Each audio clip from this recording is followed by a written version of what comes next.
Hi guys, so in this video I'm going to cover a company called Equitas Small Finance Bank. ठीक है, तो अभी दो ही small finance bank बाकी है. We have to cover in Q4. एक हो गया इक्विटास एंड एक हो गया ईसाफ स्मॉल फाइनेंस. उनका तो मतलब बहुत खराब हालत है. तो in this video I am going to cover Equitas and उसके बाद नेक्स्ट वीडियो में ईसाफ खत्म करके we will go into the micro finance NBFCs जो है मतलब क्रेडिट एक्सिस ग्रामीण अरमान उनको कवर करेंगे. ठीक है, सो इक्विटास का अगर देख लूँ 18 स्टेट में प्रेजेंट है.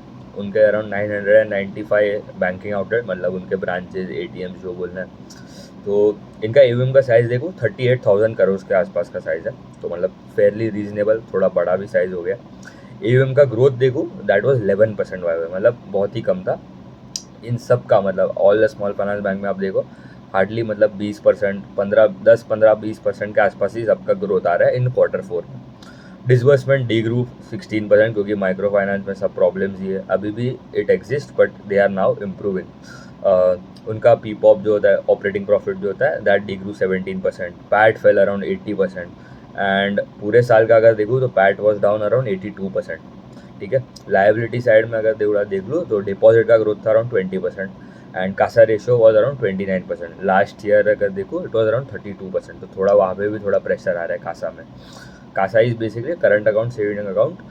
मतलब जितना ज़्यादा होता है इट टेल्स के उनका लो कॉस्ट डिपॉजिट इज़ मतलब जितना क्योंकि कासा में मतलब करंट अकाउंट पे तो बैंक्स पे मतलब कस्टमर्स को तो 0% इंटरेस्ट पे होता है एंड सेविंग अकाउंट पे भी मतलब 2-3% के आसपास ही होएगा. तो मतलब जितना ज़्यादा वो बढ़ेगा as a ratio of the total deposit it is good for the bank क्योंकि उनको चीपर रेट पे मतलब फ्री मनी होएगा ना. मतलब 0% पे उनको कोई पेमेंट देना ही नहीं है क्योंकि उनके लिए तो वो लायबिलिटी है, हमारे लिए वो एसेट्स होते हैं.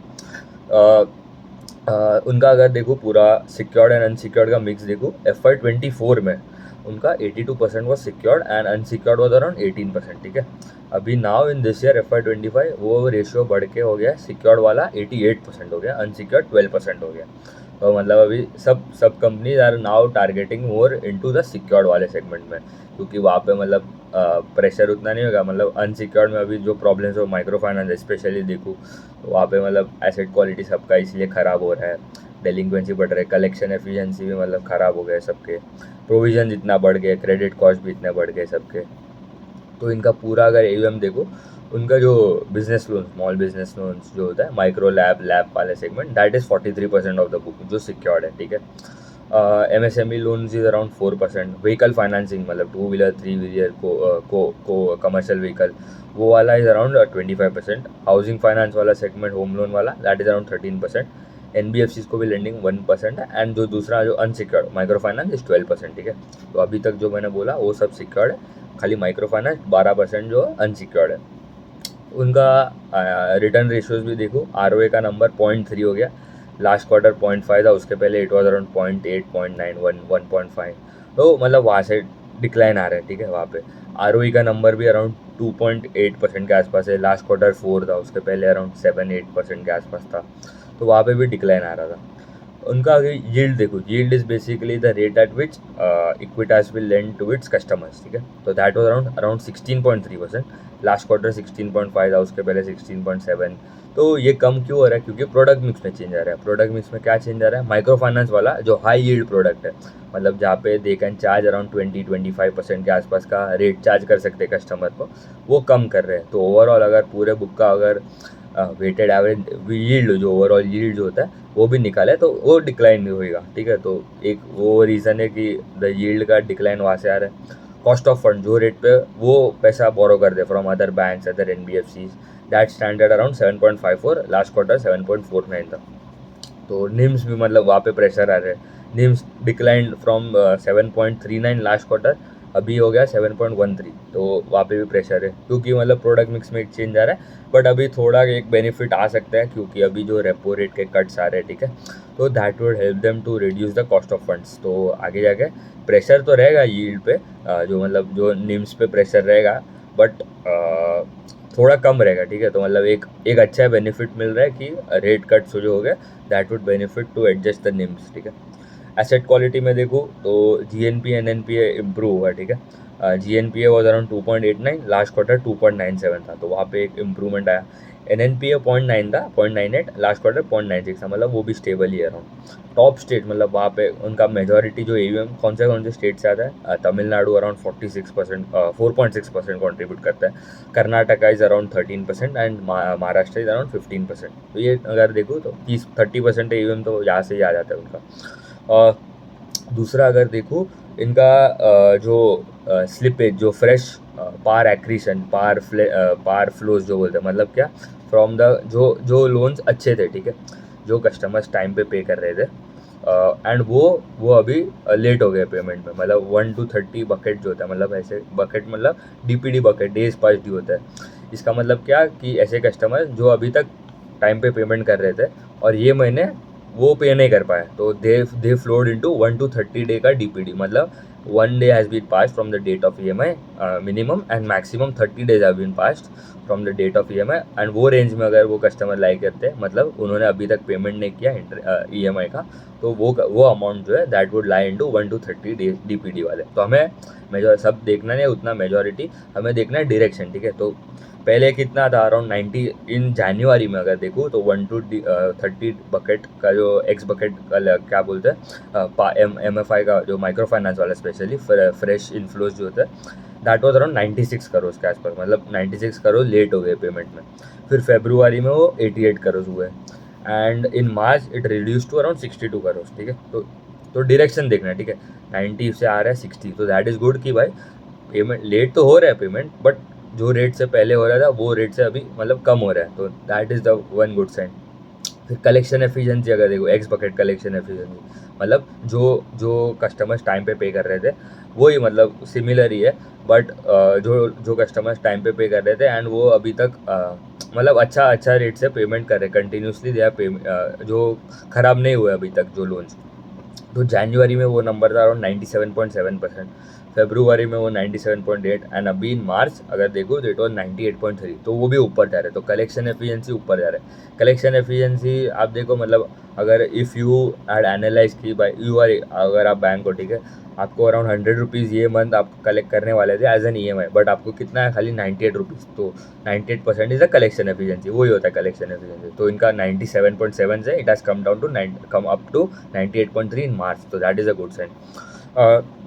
उनका अगर देखो SMA 0, अभी SMA हो गया, पार हो गया, फिर आपका देखो DPD, ये तीनों का मतलब सिमिलर ही है, ठीक है। स्टेज 1 एसेट, स्टेज 2 एसेट, ये सब का मतलब सिमिलर ही होता है। SMA 0 क्या होता है, SMA 0 इज़ बेसिकली ऐसे कस्टमर्स जिसका एटलीस्ट 1 to 30 डे वाला जो DPD होता है, डेज पास्ट ड्यू, वहाँ पे वही होता है SMA 0। SMA 1 is basically 31 to 60, and SMA 2 जो होता है इट इज़ बेसिकली आप देखो 61 to 90 वाला जो पीरियड होता है। तो SMA 0 अगर देखो, जो 1 to 30 वाला जो पीरियड है, that is around 3.44, last quarter था 3.61, तो वहाँ पे इम्प्रूवमेंट आ रहा है। SMA 2 में थोड़ा अभी तक प्रॉब्लम्स तो है, ठीक है, SMA 1 एंड SMA 2, बट वो भी धीरे धीरे कम हो रहा है।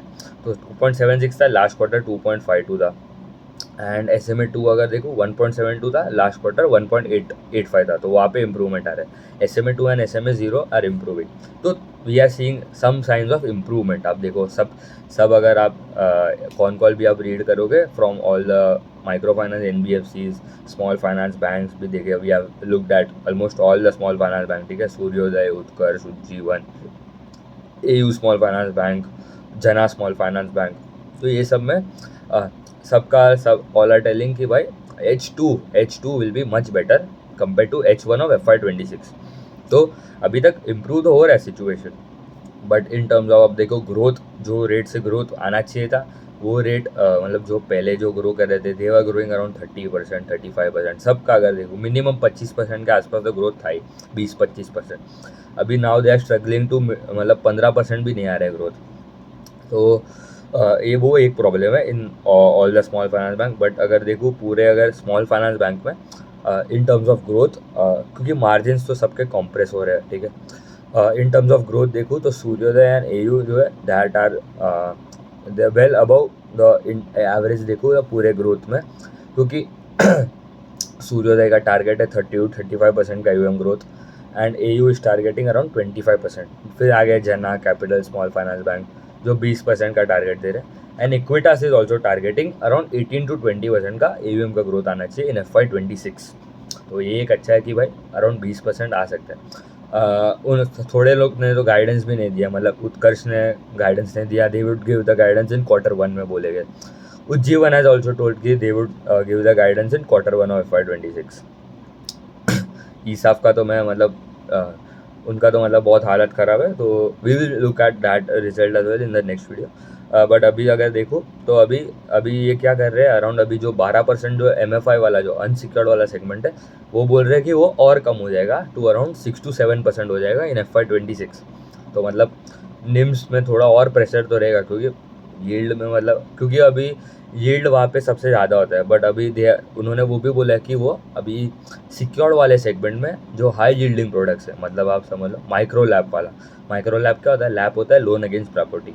अभी वहाँ पे एवरेज टिकट साइज अगर बड़ा देखूँ तो it would be around 15-20-25 lakh के आसपास का लैब का। अगर अफोर्डेबल मतलब अगर आप Tier 3, 4, 5 सिटीज़ में जाओगे तो वहाँ पे वहाँ एवरेज टिकट साइज है। बट माइक्रो लैब जो होता है उनका एवरेज टिकट साइज जो है वो 2 से 5 लाख के बीच में होगा, मतलब बहुत ही छोटा अमाउंट होएगा।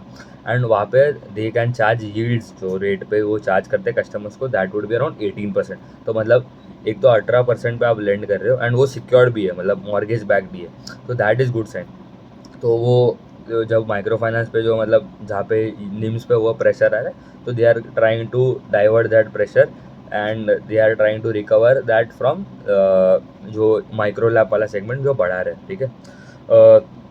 दूसरा अगर देखूँ तो उन्होंने बोला कि collection efficiency of course improve हो रहा है।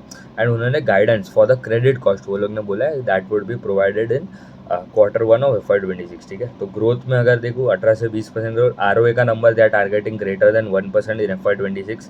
FY27 में वो बोला है 1.5 1.75 के आसपास हो जाएगा। तो FY27 इज मतलब टाइम है अभी। But for this year FY26 they are targeting greater than 1% का ROA। अभी कितना है? 0.4-0.5% के आसपास ही ROA। तो ठीक है, मतलब कुछ ऐसा एक्स्ट्रॉर्डिनरी नहीं हो रहा है ये बैंक में। ग्रोथ भी ठीक ठाक है 20% के आसपास, similar to Jana, similar to capital small finance bank. अगर देखो तो ग्रोथ में अगर अच्छे ग्रोथ में इट इज़ सूर्योदय अच्छा ग्रोथ आ रहा है। एंड आपका देखो AU का भी मतलब 25% के आसपास का गाइडेंस भी है। एंड इनका साइज़ भी अभी मतलब 40,000 करोड़ के आसपास का AUM भी हो गया है। तो उनको प्रॉब्लम तो हो रहा है थोड़ा ग्रोथ में, बट उतना नहीं होना चाहिए, क्योंकि AU स्मॉल फाइनेंस बैंक का size around 1 lakh crore plus. And वो टारगेट कर रहे हैं 25,000 करोड़, 25% का ग्रोथ, ठीक है।